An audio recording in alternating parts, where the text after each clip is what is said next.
À un certain temps, je vais les délivrer. Joseph, Yusuf, il veut mourir. Mais il dit à ses frères, Dieu est fidèle. Ne laissez pas mes ossements ici en Égypte. Quand le Seigneur vous visitera,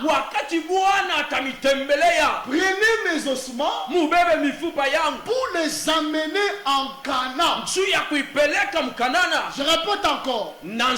Il dit, quand Dieu vous visitera, allez prendre mes ossements pour les amener en Canaan.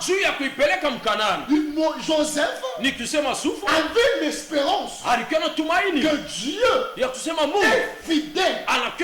Dieu est capable de tout faire. Malgré que moi, Joseph, je peux mourir, mais Dieu est fidèle.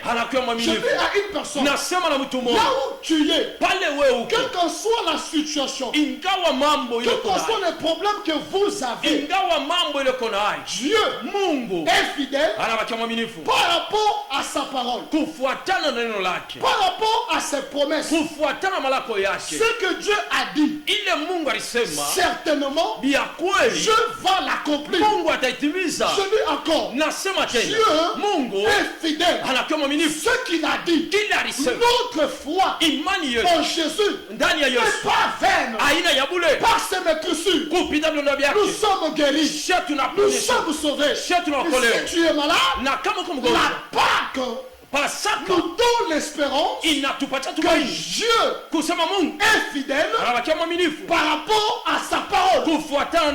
Si tu as un problème, rassure-toi que Dieu est fidèle par rapport à sa parole.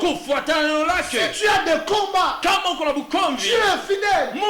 N'est-ce pas, il est écrit, ils viendront par un seul chemin, mais par cette chemin ils seront dispersés. La parole de Dieu, ce que Dieu a dit, certainement, ça va s'accomplir. N'est-ce pas, il est écrit, ils te feront la guerre, ils te un combat. Ce que Dieu a dit, c'est la vérité. Dieu est fidèle par rapport à sa parole.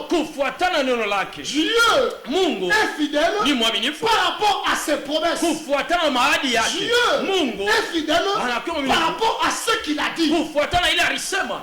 Joseph, il a l'espérance. Il dit, j'ai l'espérance que Dieu qui a promis qu'un jour il y aura exode, nous sortirons. Il est mort, mais il avait l'espérance. Je veux dire à une personne, que tu sois en vie, que tu sois mort, l'espérance en Jésus est certaine. L'éternité est certaine. L'enlèvement est certain. Le millénium est certain. Dieu a des récompenses. Dieu a des couronnes sur la terre et au ciel. En Jésus, nous avons ce chose. Ne perds pas l'espérance parce que tu vas des temps compliqués. Ne perds pas l'espérance parce que tu es malade. Ne perds pas l'espérance parce que tout semble être bloqué. Ne perds pas l'espérance parce que tout semble être noir.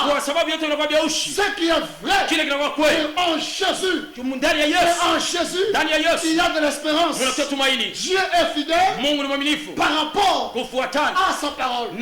J'aime une chose. La Bible dit, on n'a pas brisé les ossements de Jésus pour que les Écritures puissent s'accomplir. Je répète encore, la parole de Dieu ne se contredit pas. Mais nous de Dieu tués en Égypte il y a tant d'années.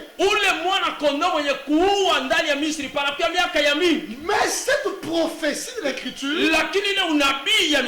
s'est accomplie en Jésus-Christ après des années et des années. Kisha miaka na miaka. Je dis à une personne, Nasema na mtu tu mmoja. ne mourras pas Wewe hautakufa. avant de vivre les promesses de Dieu. Kabla ya kuishi maadi ya Mungu. Ce que Dieu a dit pour toi. Ile Mungu alisema juu yako. Dieu n'est pas un homme pour changer. Mungu anasa mtu njoo abadilike. La Bible me dit, Biblia inasema en lui il n'y a ni changement ni nombre de variations. asema ndani yake hakuna kubadilika wala kimvuli cha mabadiliko. Ce que Dieu dit, Kile Mungu anasema certainement ça va s'accomplir. ya kweli kio kitatimilika. Ce qui est dans sa parole, Kile kiko ndani ya neno c'est la lake vérité. inakuwa ni kweli. Ce qu'il a dit, Ile alisema Joseph Yusuf l'a saisi. alikusa. Dieu avait dit à Abraham. Mungu alisema na Ibrahim. Abraham a dit à Isaac. Ibrahim alisema na Isaka. Isaac a dit à Jacob. Isaka naye akasema na Yakobo. Jacob a dit à 12 de ses enfants. Yakobo akasema na watoto wake Mais 12. Joseph Lakini Yusuf l'a saisi